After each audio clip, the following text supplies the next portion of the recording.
I hope to be playing one of their dads. Chip, was it very intimidating to come into a situation where there was already this big, massive success, and then you were taking over production and having, you know, that burden of, oh my gosh, I've got to keep these hits coming? I knew stress for the first time in my life, totally. And the gray hairs started to appear. Well, you'd already done, you'd worked with, you know, the Turtles and... I'd worked with the Turtles, but this was a whole different level. It was like Don Kirshner said to me. I wish I'd have known that. I would have harassed you a little bit more. Davy and Peter, obviously at that time, 65, 66, early 67 was one thing. There was a change in the music in 67, and suddenly your peers, and Stephen Stills was a friend of yours, Peter, and the whole thing was about, you know, writing your own songs. Did that irritate you that there was all this, oh, they're manufactured, coming out at you, and no one was talking about the Wrecking Crew being backing bands, being a backing band for so many bands like the Beach Boys, but you were suddenly being tarred with this brush? Well, as a matter of fact, I think it has to be noted, I finally remembered who started that. Remember who started it? Mike. Yeah, Mike said, call us fake because by God we are. The press was only too happy. They were delighted. In fact, I was very irritated, but I have a confession. I was wrong to be so. You know, much later I got what Bobby just said, and that is that we were in the studio all the time. Listen, we had to, you know, you learn to play an instrument and to sing at the same time, and then you learn to perform. It's a whole skill on top of singing and playing. And then learning how to make a record is a whole new skill on top of singing and playing and performing. I knew how to sing, I knew how to perform. I didn't know how to make a record. I had to watch these guys make records before I learned how to make a record. We didn't know how to do Headquarters. If we hadn't watched them make the first 2 albums, we wouldn't have known how to make Headquarters. And while we're doing the TV show, so all of this now makes perfect sense to me. At the time, I was full of that morality. It's not moral to be a band that doesn't play their own instruments. The other day, I was up in Mill Valley.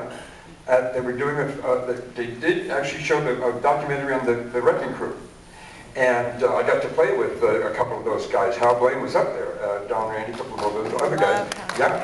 And Joel Selden, music critic for the San Francisco Chronicle, said, well, the Monkees were, you know, pretty well derided for having basically other musicians play in front of them.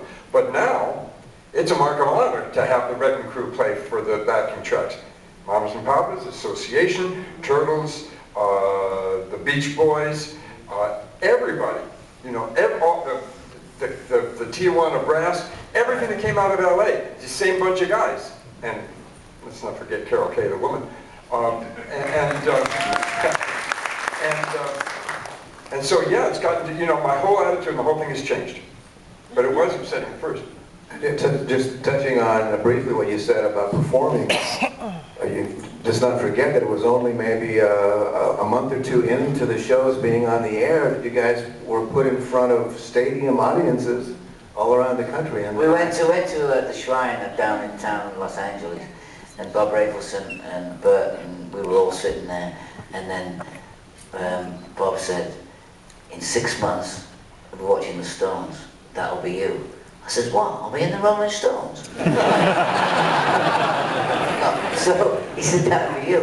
And then all of a sudden we're in Hawaii, we played Miss Teenage America, and you know, well, we didn't play with her, but we played on the stage, we were all out there, and it was like unbelievable. And they said the reason we went to Hawaii was because if we were no good, no one would know about it. But then we came back and Dick Clark promoted the first like 8 concerts, and then all of a sudden, you know, the studio took over. You know, we didn't have any management or any agency involved. It was all coming through the studio. We all cooperated to the point of, you know, the 10th degree, really. We were with the project all the way, and so, you know, when we get pissed off or something, we just like walk away from it and then come back to it. It was like, we never really went to the wall on anything, and I think now we look at the TV show, and hopefully it'll go on for the next 50 years, and it'll be like the Marx Brothers or the Dead End Kids or the Bowery Boys or something like that. Hopefully, you know, now my grandkids are looking at it, you know, and you know, say, that's my other granddad, you know, and I go, right, Tell me, Davy and Peter, recollections of Jack Nicholson at that time, because there's quite a few photos of him at rehearsals. And did you have any inkling that that he'd been an actor with Roger Corman and that he had aspirations to act? Was there much awareness?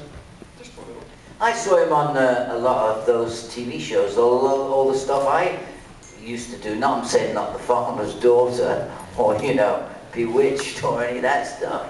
I mean, originally, when I came to Hollywood in 1965 and 64, I mean, they were looking at me for sort of Hogan's Heroes and Wacky Ship in the Army and all that kind of stuff. And I was almost Robin in Batman too, you know.